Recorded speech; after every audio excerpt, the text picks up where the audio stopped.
Au cours de ces dernières années, j'ai lu pas mal de livres qui parlaient d'argent. Certains étaient incroyables et ont littéralement changé ma vie, d'autres étaient, franchement pas terribles. Certains étaient compliqués et difficiles à lire dès le début, et d'autres étaient captivants et se lisaient en 2 jours. Dans cette vidéo, je vais vous parler de ces livres que j'ai adorés et qui ont eu un réel impact dans ma vie.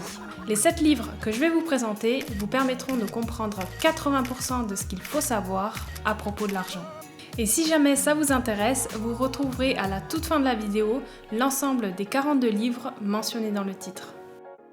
Devenir riche de Ramit Sethi. C'est l'un des tout premiers livres que j'ai lus dans cette liste. Son approche de la finance personnelle se concentre davantage sur les grandes victoires que sur le suivi de chaque dépense.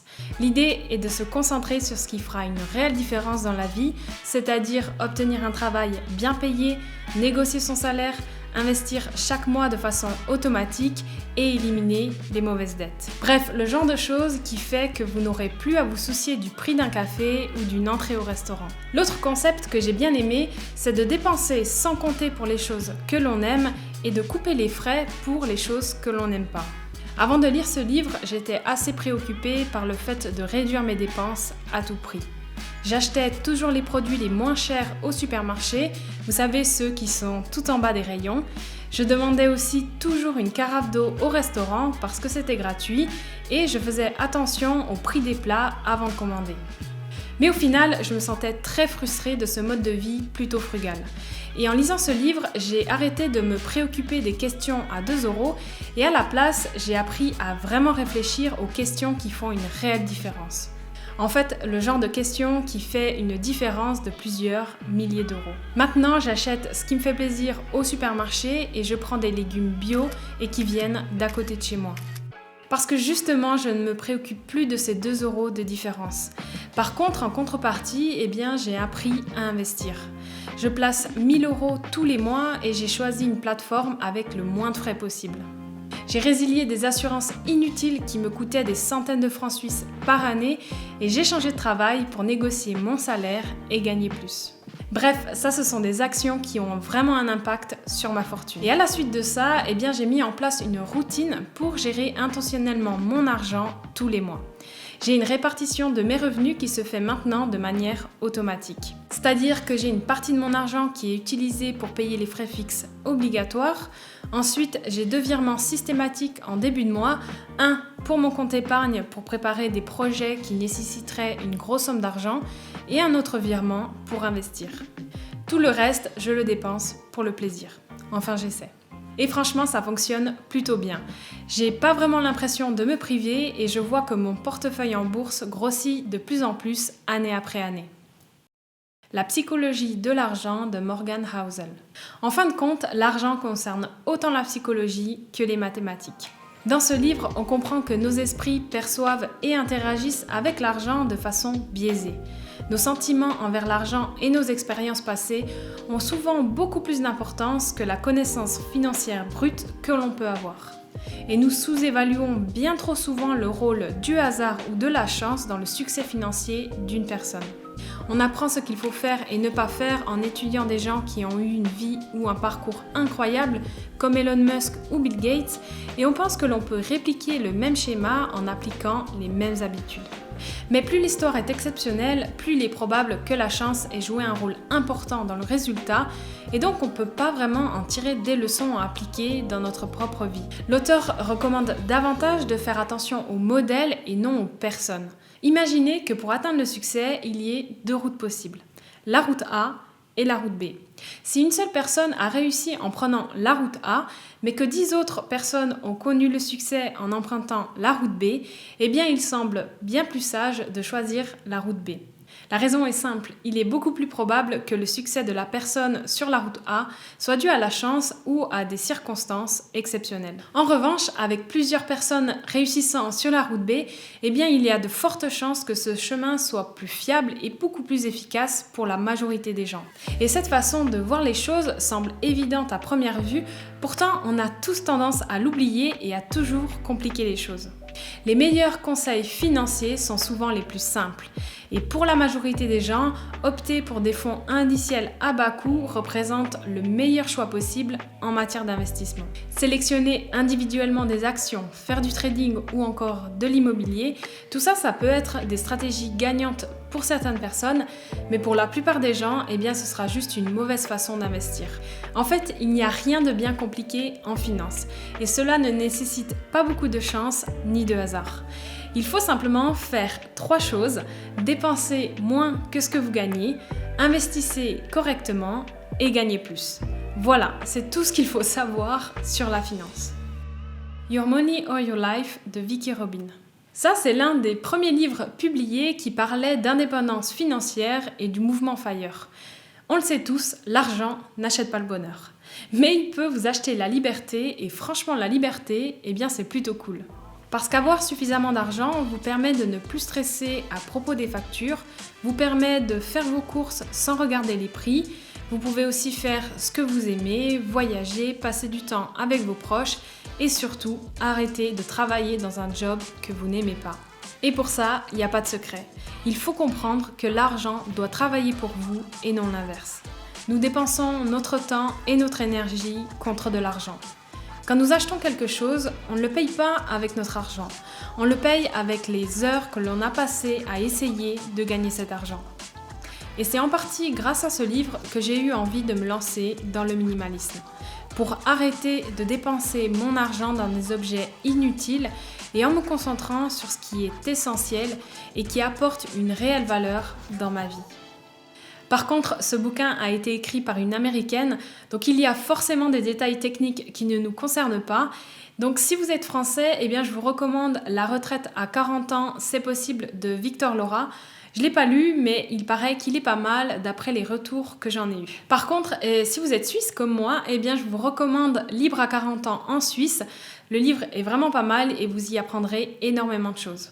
Et si le sujet de l'indépendance financière vous intéresse, alors vous pouvez télécharger le pack que j'ai créé spécialement pour vous. Dedans, vous y retrouverez tout ce qu'il vous faut pour commencer, le premier template de budget que j'ai utilisé et qui m'a permis de suivre mes finances au tout début, une formation vidéo sur comment gagner plus d'argent grâce au minimalisme et plein d'autres bonus. Le pack est évidemment gratuit et disponible en description. L'autoroute du millionnaire de MJ DeMarco. Il n'existe pas de moyen de devenir riche facilement. Par contre, il existe un moyen pour le devenir rapidement et c'est un fait qui est assez intéressant parce qu'on n'entend pas ce genre de choses très souvent. Dans votre vie financière, il y a 3 chemins que vous pouvez emprunter. Le premier chemin, c'est prendre le trottoir, c'est-à-dire que vous dépensez plus que ce que vous gagnez et ça, vous le faites à répétition. Au final, ça va vous maintenir dans un cycle où vous allez vivre de salaire en salaire. Le deuxième chemin, c'est la voie lente. Et ça consiste à prendre le chemin le plus sûr dans la vie. C'est-à-dire obtenir de bonnes notes à l'école, avoir un bon boulot, épargner une partie de son salaire tous les mois et finalement prendre sa retraite à 65 ans. Le problème avec ce chemin, c'est que c'est un jeu lent et vous finissez, comme on l'a vu avant, par échanger votre temps contre de l'argent. Puis il y a le troisième chemin, celui de la voie rapide, l'autoroute, qui consiste à tirer parti de votre temps pour vous créer un revenu passif. En d'autres termes, vous allez investir votre temps dans un travail qui va vous générer des revenus longtemps après que votre investissement initial en temps ait été réalisé. Ce que j'aime particulièrement dans ce livre, c'est que l'auteur, certes il dit qu'il existe un moyen de devenir riche rapidement, ce qui peut paraître un peu douteux et très vendeur de rêve, mais il garde quand même les pieds sur terre en affirmant que cela n'est pas possible sans beaucoup de travail, beaucoup de discipline et un grand engagement. C'est en fait l'accumulation d'expériences et de connaissances qui vous amènera à ce point. C'est évident que ça ne tombera pas du ciel. Et c'est en partie pour cette raison que j'ai commencé à documenter mon parcours sur YouTube. D'ailleurs, si vous avez envie de creuser un peu plus les concepts de ce livre, j'en parle plus en détail dans une autre vidéo qui se trouve juste ici. L'effet cumulé de Darren Hardy. Ce livre à la base est plus un livre de productivité, mais le concept s'applique extrêmement bien à la finance et particulièrement à l'investissement car il encourage à avoir une vision long terme. Ce ne sont pas les grandes choses qui font une différence. Ce sont les centaines, les milliers et les millions de petites choses qui s'additionnent et qui nous séparent de l'ordinaire. Et les intérêts composés en bourse en sont un excellent exemple. Les intérêts composés vous permettent d'augmenter votre investissement en ajoutant automatiquement les intérêts gagnés à votre capital initial. Les intérêts futurs sont alors calculés sur le nouveau montant, ce qui entraîne une croissance exponentielle de votre argent au fil du temps. Et c'est magique parce que vous n'avez rien besoin de faire. Enfin, si, seulement une chose, c'est de laisser votre investissement tranquille pendant plusieurs années. Et après, évidemment, plus vous mettrez d'argent et plus cet argent se multipliera comme les gremlins. Pareil, si vous voulez approfondir le sujet, j'en ai fait une vidéo complète sur la chaîne que vous retrouverez juste ici. Le petit livre pour investir avec bon sens de John Bogle. Ça, c'est la stratégie en bourse qui m'a le plus parlé. Investir de façon simple sans trop se prendre la tête, investir de façon minimaliste. Ce livre, petit et très facile à lire, a été écrit par John Bogle, qui est le PDG de Vanguard et l'inventeur des fonds indiciels. Alors évidemment, il défend l'idée que la stratégie gagnante pour les investisseurs est simple, investir dans des fonds indiciels, donc dans des ETF à bas coût et le faire indéfiniment. Cela permettrait aux investisseurs de suivre les marchés plutôt que de vouloir tenter de les battre et au final de gagner beaucoup moins que s'ils avaient acheté tout le marché. Et l'avantage des ETF, c'est que leurs frais de gestion sont très faibles, ce qui permet de ne pas trop diminuer les rendements. L'investissement long terme reste la forme d'investissement la moins risquée en supposant que vous avez confiance dans la croissance future des marchés boursiers. Je précise aussi qu'il s'agit de ma stratégie personnelle, elle ne conviendra pas forcément à tout le monde. Je ne cherche pas à battre le marché en essayant d'être plus maligne que les autres, j'essaie tout simplement d'avoir une très bonne performance en y passant le moins de temps possible. Et enfin, le livre que je suis en train de lire en ce moment, Die with Zero de Bill Perkins. Même si je gagne plutôt bien ma vie, je sais que j'ai tendance à vouloir épargner toujours un peu plus. Mettre des actions en place, c'est facile, mais changer de mentalité, au final, ça ne se fait pas du jour au lendemain. C'est pourquoi j'aime bien lire de temps en temps des livres qui me rappellent qu'il faut un petit peu profiter de la vie et pas toujours penser à l'argent. La plupart des gens ont une approche conservatrice de l'utilisation de leur argent pour la retraite, en voulant économiser pour l'avenir tout en négligeant de profiter pleinement du présent. Ce livre propose une approche un peu plus équilibrée où on cherche à maximiser les expériences et les aventures tout en veillant à ne pas épuiser toutes ses ressources avant la fin. Dépensez votre argent pour des expériences significatives et des moments précieux avec vos proches plutôt que de vouloir tout épargner pour la retraite. Bien sûr, il ne s'agit pas d'une incitation à tout dépenser de manière irresponsable, mais plutôt de trouver le juste milieu entre profiter de la vie et assurer sa sécurité financière. Réfléchissez à vos valeurs et à vos priorités, soyez intentionnel avec vos objectifs et vous serez sûr que votre argent contribuera à les réaliser.